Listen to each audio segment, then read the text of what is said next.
Hello, everyone, and welcome to AstroPod, the astronomy podcast series conducted by the Astronomy Club of the University of Sri Jayewardenepura. We are so happy to have you with us today as we explore the universe through exciting conversations about space, science, and discovery. For today's episode, we are truly honored to be joined by an outstanding educator and science communicator, Dr. Kate Dellenbusch. Dr. Dellenbusch is a teaching professor in the Department of Physics and Astronomy at Bowling Green State University in Ohio, USA, and she also serves as the director of the BGSU Planetarium. Thank you for having me. Her work focuses on making astronomy accessible and engaging for diverse audiences with a strong passion for public outreach and astronomy education. She is especially interested in how people learn science and in creating meaningful experiences that connect the wonders of the universe with everyday understanding. We are incredibly excited to have her with us today. Joining me as today's hosts are Ms. Kulamini Amarathunga and Mr. Shanaka Lakshan, who will be leading this discussion with Dr. Dellenbusch and guiding us through an engaging conversation on observational astronomy, education, and the curiosity that drives us to explore the cosmos. So once again, welcome Dr. Dellenbusch. It's such a pleasure to have you with us. Thank you for joining and welcome to our hosts as well. And to our hosts, take it away. So much, Ms. Sangeeta, for that amazing introduction. And Dr. Kate, we are excited to have you here with us today. Yeah, absolutely. And Thank you so much. Yeah, it's such an honor, ma'am. Your work in astronomy and education and outreach is something we really admire. We have seen your work, and it's really something we appreciate. And we want this to feel like a relaxing conversation. So we'll just explore the universe together, I guess. So yeah, before we dig into technical questions and more details about everything, we just want to know how you first got into this field of astronomy. Yeah, like what first drew you into the astronomy field? Was there like a specific moment or an experience? I knew I wanted to be an astronomer since I was really young. Growing up, we had an amateur observatory near where I lived with kind of two domes and telescopes in those domes, and then members had their own telescopes that they would bring out as well. And they would have open house nights during the summer where the public could just come and look through the telescopes. And I guess my parents took me to one of those when I was really small, and I guess I fell in love with it and joined that club, and then became active through high school, middle school, and high school. And since middle school here in the U.S., I knew I wanted to be an astronomer, and so I just kind of kept doing what I felt like I needed to achieve that goal. And I remember in, I think, seventh grade, I made a note to myself that probably I still have somewhere that said I will be a cosmologist. And so that was sort of my goal to do that, I guess. And it maybe changed a little bit. I didn't quite do cosmology, but maybe, as we'll talk about today, some things tangentially related to it. And so not bad for a seventh grader, right, to know basically what they want to do, and not so common. That story is really inspiring. I mean, we've all been there, I guess, at some point in our lives. We all wanted to be like an astronomer or a cosmologist. For most of us, it doesn't work out that way. So yeah, it is truly inspiring. Actually, you are both a researcher and a teaching professor as well, right? Yeah, it's a demanding combination to work with. So how do those roles influence each other in day-to-day life, and does that directly shape how you approach the other, teaching and researching?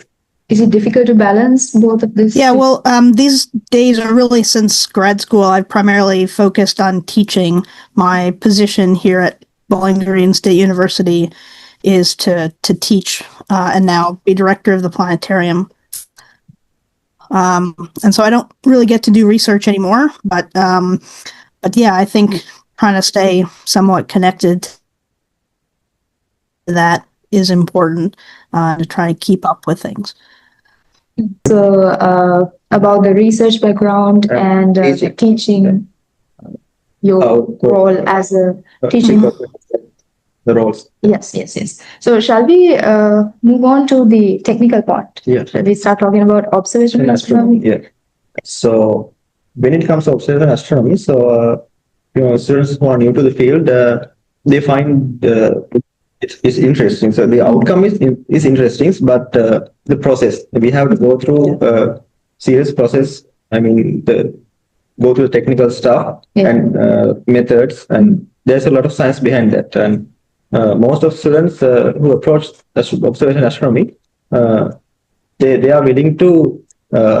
They are fascinated about the outcomes. Yes, but the commitment that they have to put in is somewhat difficult and tiresome. So we see a lot of people changing their paths when it comes to observational astronomy, because it feels like very tiring to, like, especially because even in observing sessions, you have to like spend long hours and late nights. You have to spend a lot of time, gathering data and whatnot. So how are you actually facing those challenges, and how are you accomplishing those challenges when it comes to these observation sessions and stuff?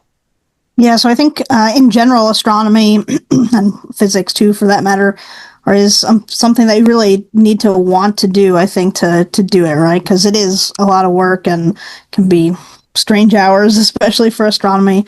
And while certainly you can make a good living doing it, you're not going to get wealthy, right, doing it. And so yeah, it really needs to be something that you love to do. I think that's important. Otherwise, yeah, maybe it's not so worth it. In terms of observing, at least from my experience in grad school in particular, I didn't observe a lot. So usually for a professional astronomer, it's not like you're spending every night at the telescope, but typically you'd maybe go once or twice a year to an observatory, at least for optical observing. Although even that's changing now, how a lot of that works with some of the biggest telescopes in the world. You don't go there anymore because there's such a kind of prescribed data pipeline for how things work now. It's more like space observatories have been historically.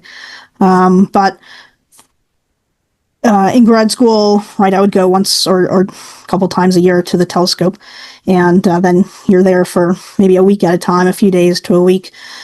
And so that's certainly challenging, and of course having to switch over to a night schedule from normal daytime going to school and things.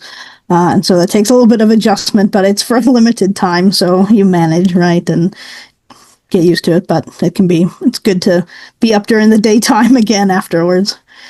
Yeah. So another part that we see a gap is photography. When it comes to astrophotography, so we know that deep optical imaging. So what are your thoughts about this idea? Because like in real life, it is totally different how we capture things. Images. Photography and astronomical imaging of optics. It's totally different than the general way of doing it. So how do you interpret that? Yeah, I think these days, I recently got to know a few amateur astronomers again, and so I hadn't really been doing amateur astronomy since I was young, and so I hadn't really known how things were changing with telescopes and astrophotography for amateurs even these days. And it's become a lot more like what professional astronomy was even 15, 20 years ago, in terms of the types of imaging that people are doing, and even basic reduction and analysis of those images is more like what professionals have been doing for a long time, or you can do with an iPad now, and very simply, basically in real time, get amazing pictures. And so, yeah, I think even just doing those things with fairly easily accessible technology today, you get some of the basics for what sorts of things are important for reducing images and getting good data as a professional, or what you need to be paying attention to on professional class telescopes and data as well. So I think in that sense, it's even easier maybe than it ever has been to learn some of those, at least basic concepts, even if the software might be different, but to understand what's important and what kind of how things work. Yeah.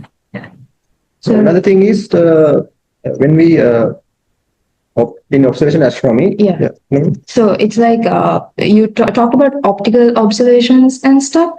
So there we are talking about electromagnetism, right? Electromagnetic waves. We are using especially light as the primary data source for observations. So the thing is, when it comes to these observational data acquiring stuff, all we know is that data is somehow at the table, and we are just given some equations, and we have to plug in those data into the equations, and then we solve the mathematical problem. Results, but we don't know what's the real scientific process behind these calculations or observations. I mean, we know these theories just on book, but we don't have really the practical experience of the total process. So the behind the scenes that's happening inside a laboratory, how they gather these data and how do they do these observations, kind of things. We do not have any idea about that. So can you help us with that, Matt?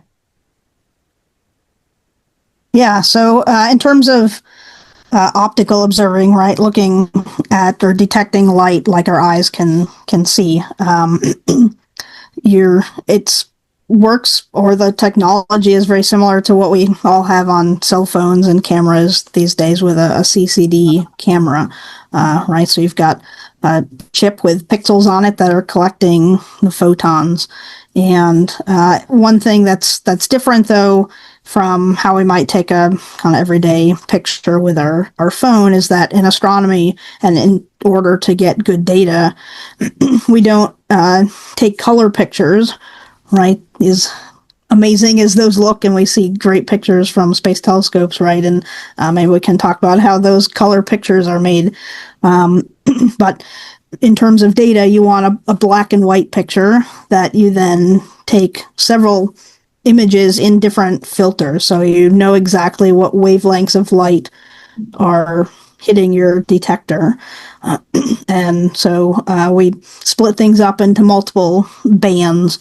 So for wide band work, right, you've got like a blue filter or a red filter or something like that that's got a range of wavelengths that are allowed through, and so then your image is showing you where light is coming from across, that's emitting or producing those kinds of wavelengths. But you can also have filters that are narrow band, so maybe you just are looking for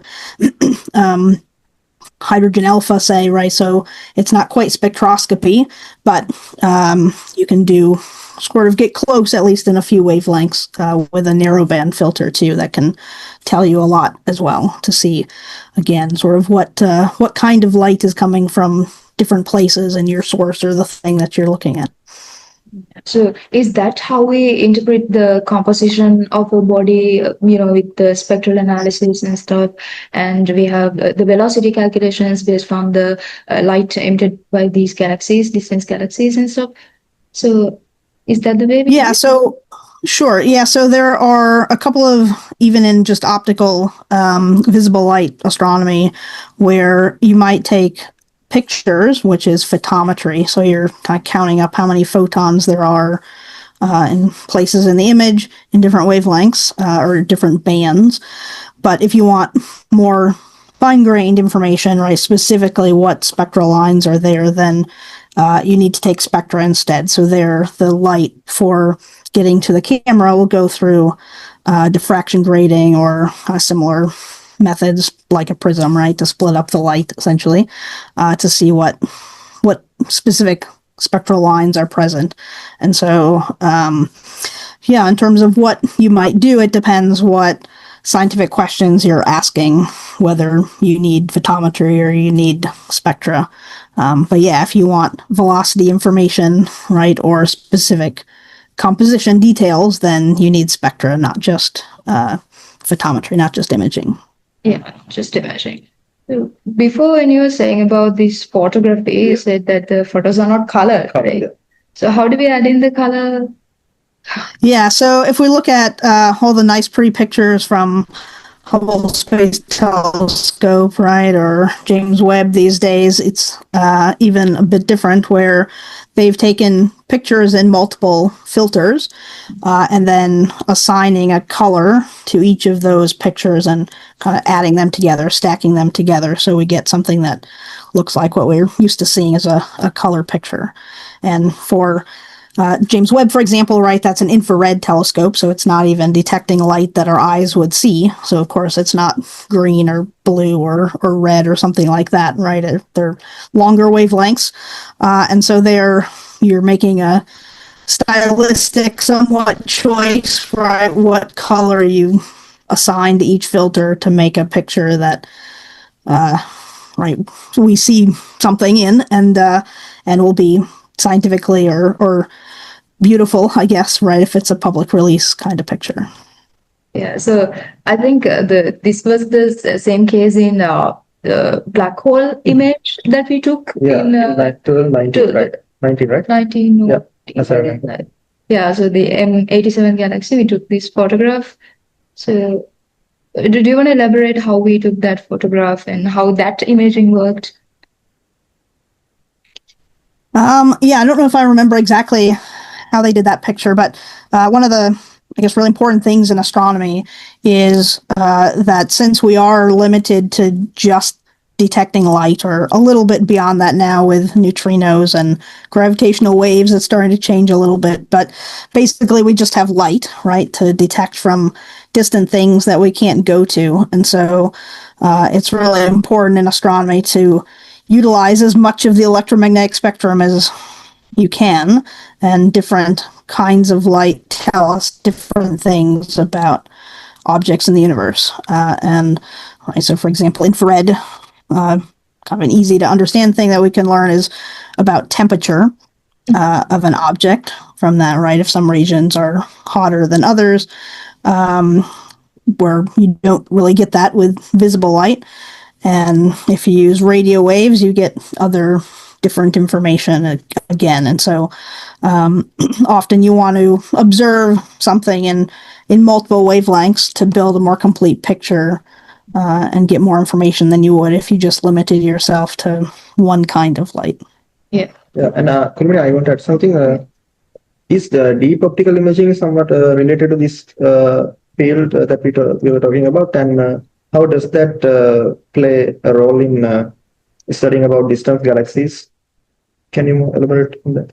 Yeah. So besides thinking about what kind of light, what wavelengths of light you want to observe something in, you also need to think about how long your exposure should be. Is that what you're asking about? How deep the image is? Yeah.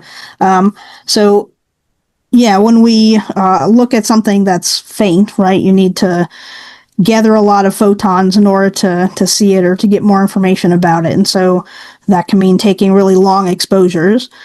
So for the work that I did in graduate school looking at dwarf galaxies, I used mostly a fairly small telescope, at least as professional telescopes go. It was only, it was basically a 0.9 meter telescope. And so with that size, it wasn't as in demand as many meter telescopes are. So as a grad student, it's easier to go and observe on that class telescope. But by taking lots of long exposures, you can make a really deep image and see detail that you wouldn't even really necessarily see in a Hubble Space Telescope picture, just because you can sit there and stare at it longer than the Hubble is going to do, right? The resolution is different. It's not as good as a space telescope, but still you can see fainter things potentially just by taking a really deep, long exposure picture. So about the skill set, I think we have to explain this to the listeners, because you mentioned that earlier days, how we did things is totally different than how we're doing it now, right? So when a student is entering this field, the skill set that is required for that student to embrace this could be different in yes, nowadays. So what do you think is the most important are the most important skills evolve yes, that a student should have when entering this field? Yeah, I think increasingly being able to deal with big data, right? Big data sets, and do computer programming, at least in scripting languages and things like that, to deal with the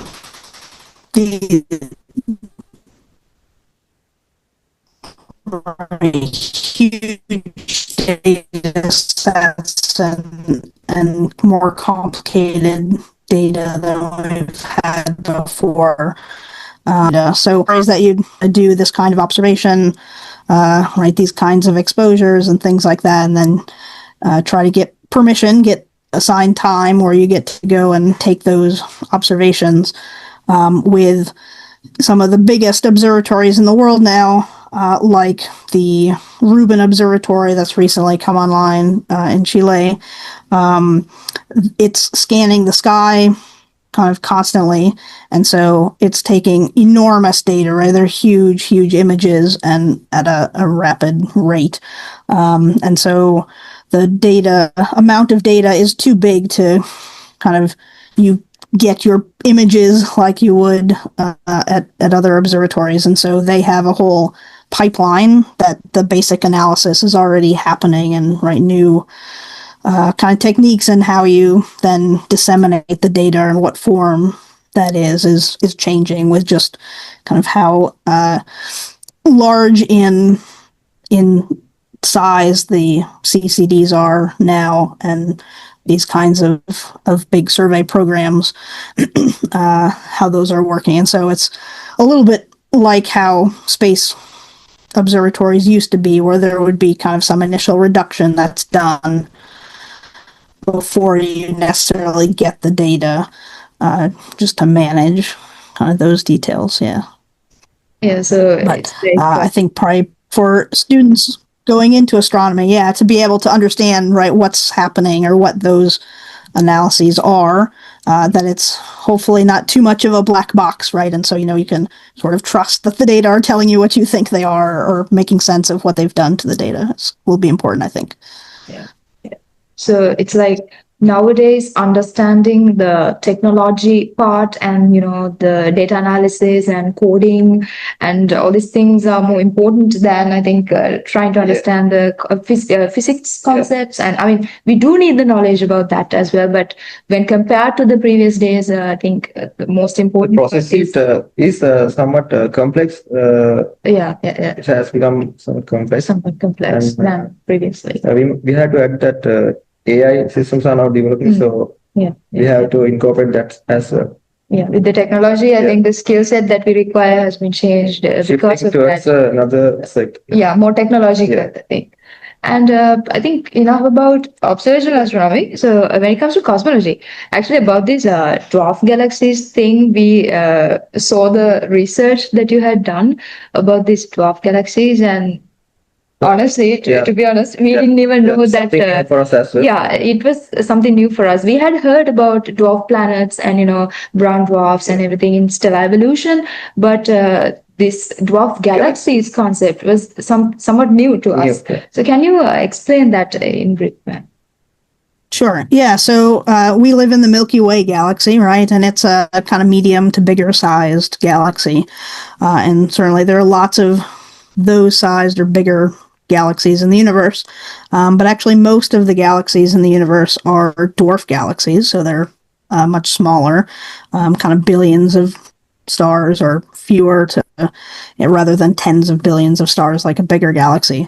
And while bigger galaxies like the Milky Way, right, can be spirals, for example, like ours, or big elliptical galaxies, or some irregular galaxies that kind of don't fit in either of those categories. For dwarf galaxies, you don't really see spiral structure in them, so they tend to be either irregular or elliptical galaxies.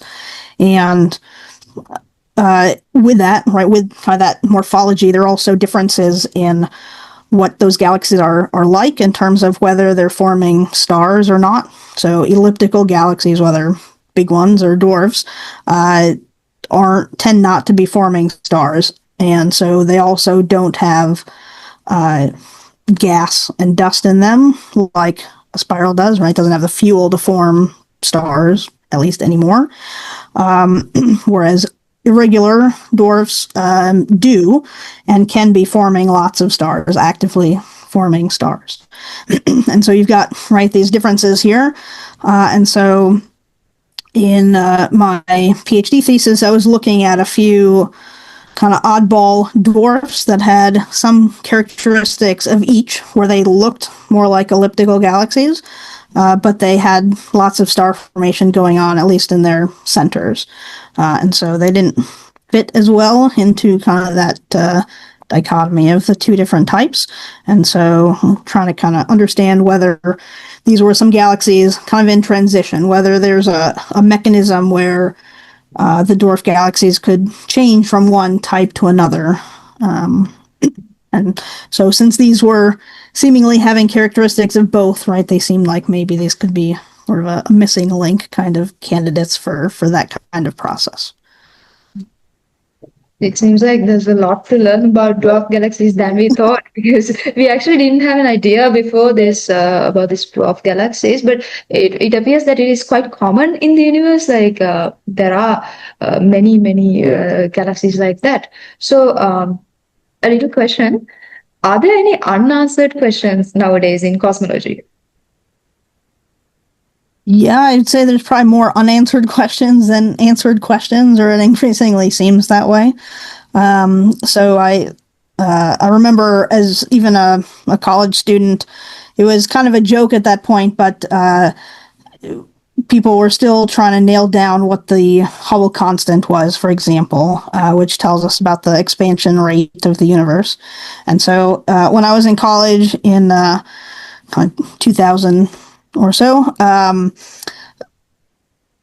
the joke was that the Hubble constant was equal to the Hubble constant plus or minus the Hubble constant, because while it was not so bad at that point, before that there had been kind of two groups. One who said, "Oh, it's 100," Oh, yeah.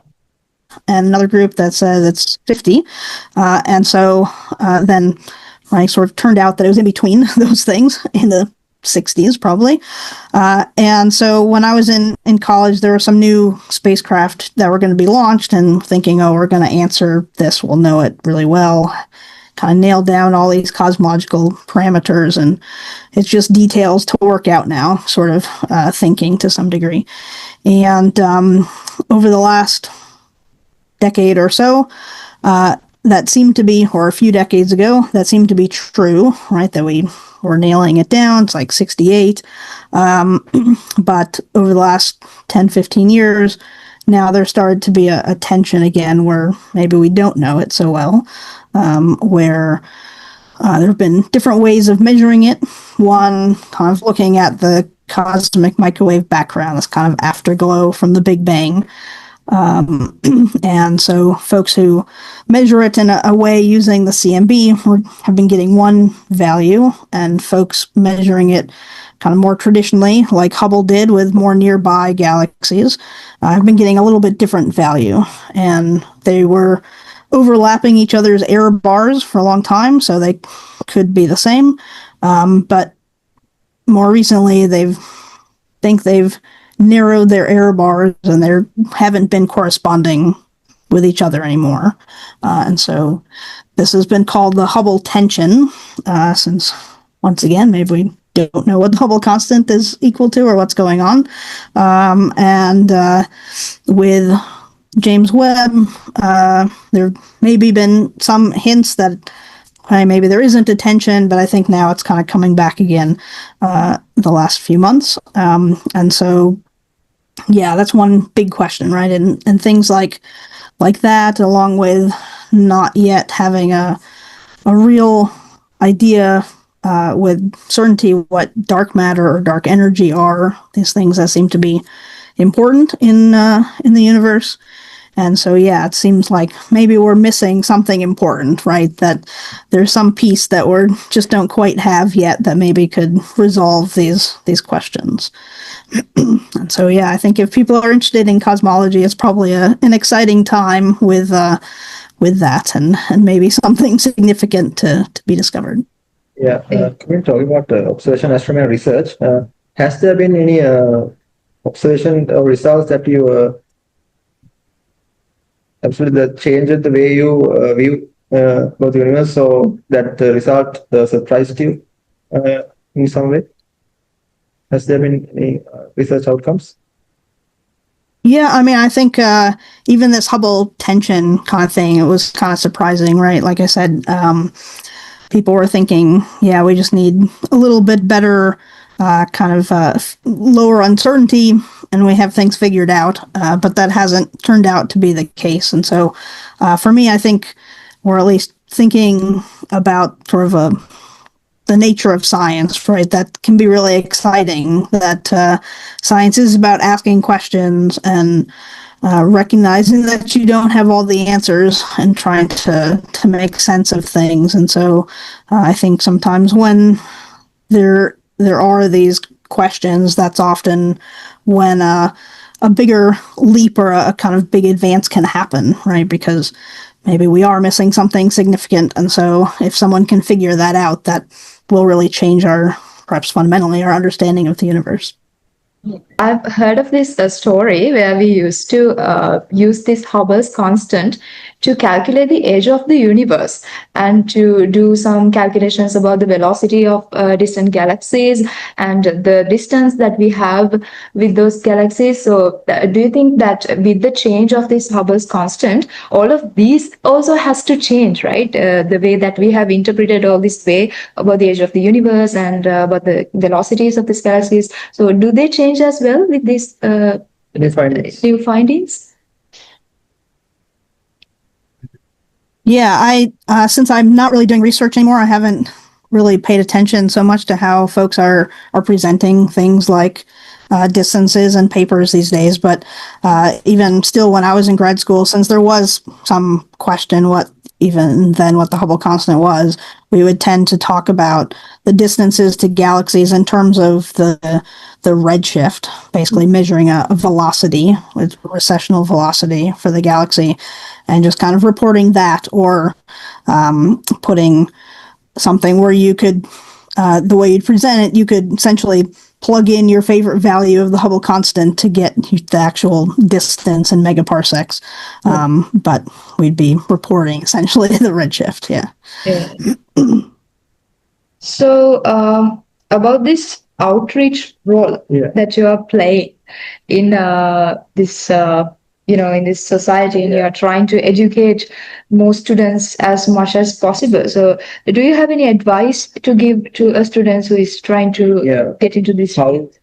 How student can approach this field? I mean, especially when it comes to Sri Lanka, we do not have as many opportunities as technical advancements. Yes, technical advancements and many opportunities. I mean, even though we also wanted to pursue a career in astronomy, we do not have any telescope. Facilities. We lack some facilities, and also we lack some degrees also. They don't offer astronomy degrees here. I think there is a diploma nowadays, but there are some gaps that needs to be filled in, especially in Sri Lanka and a developing country like that. So what advice would you give to especially a Sri Lankan student who is looking to pursue their dreams in astronomy?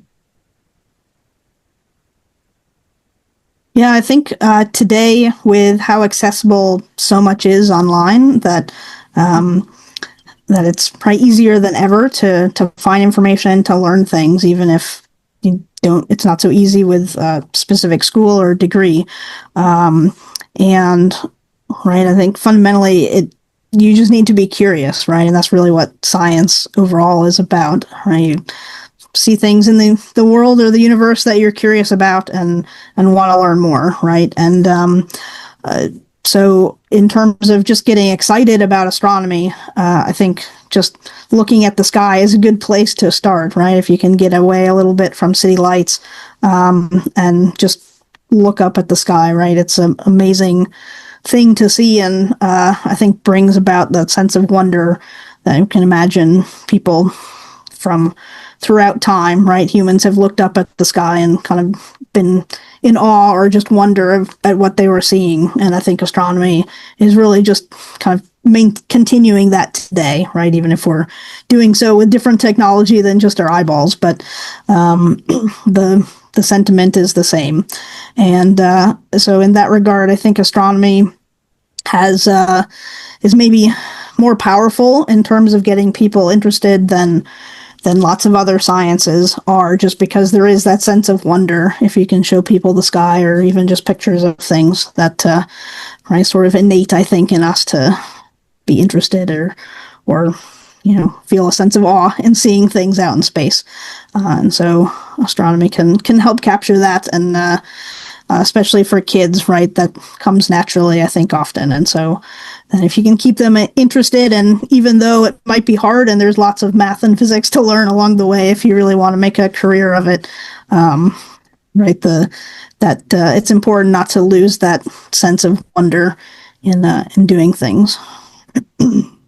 I think what Dr. Kate is trying to say is that if you have enough curiosity and passion towards this subject, you can actually pursue it. Even eventually, you will. Yes, eventually you can get there. Even though there are some difficulties and challenges along the way, we can all get to that point if we try hard enough. Correct motivation. Yes, you just need to have the proper guidance. With the proper guidance and enough encouragement, I think any of us could be an astronomer. Yeah, so it's truly it's an honor to have been talking to you. I mean, this is such an opportunity to talk to a real scientist and astronomer, and I think you're a director as well in the planetarium. So thank you so much, Dr. Kate, for joining us, and thank you so much for this podcast. This has been a really great adventure for us. So yeah, thank you so much.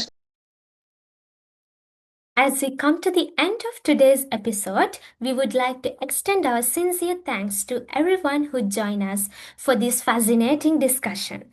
Most importantly, a heartfelt thank you to our guest speaker, Dr. K. Dellenbusch, teaching professor in the Department of Physics and Astronomy at Bowling Green State University and director of the BGSU Planetarium.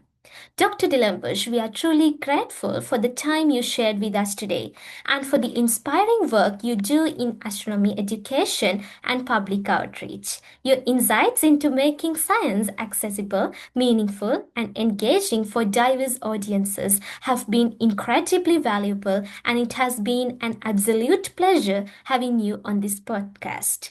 Our special thanks also go to Professor MLC Artigala, our Senior Club Advisor, for her continued guidance, mentorship, and unwavering support, which have been instrumental in strengthening the vision, direction, and activities in the Astronomy Club. We are also deeply thankful to Dr. S. Kandipan, our Senior Club Treasurer, for her valuable guidance, encouragement, and dedicated support in ensuring the smooth coordination and successful organization of our initiatives. In addition, we extend our sincere appreciation to Dr. R.A.D.D. Dharmasiri, our academic and inter-university advisor, for his academic insight, thoughtful advice, and continued encouragement, which have greatly contributed to fostering inter-university collaboration and academic excellence within the club. We would also like to express our heartfelt gratitude to Mr. Achen Dimantaliyanage, PhD student in photochemical sciences and teaching assistant in physics and astronomy at Bowling Green State University, for his kind coordination and generous support in facilitating this collaboration. His assistance and willingness to support this initiative have been greatly appreciated. We would also like to thank our wonderful hosts, Ms. Kulamini Amarathunga and Mr. Shanaka Lakshan for leading this conversation so thoughtfully and helping guide us through such an exciting exploration of astronomy and learning. We would also like to express our gratitude to everyone who supported the success of this episode, both behind the scenes and in front of the camera. And of course, we hope this episode sparked your curiosity and encouraged you to keep looking up, asking questions, and exploring the universe with wonder. With that, we conclude today's episode. Thank you once again, and we look forward to welcoming you to the next episode of our podcast series. Goodbye. Thank you so much for having me. And yeah, I hope you guys enjoyed it, and I know I did. So yeah, thank you very much for the invitation, and feel free to reach out if you have questions or you know have anything you want to ask me. Feel free to email me. So Thank you so much, ma'am. Thank you so much. Yeah, good luck with everything and with your club and with the rest of the podcasts that you guys do. And yeah, I'm sure it'll be fantastic. So Thank you so much, ma'am. thank you so much.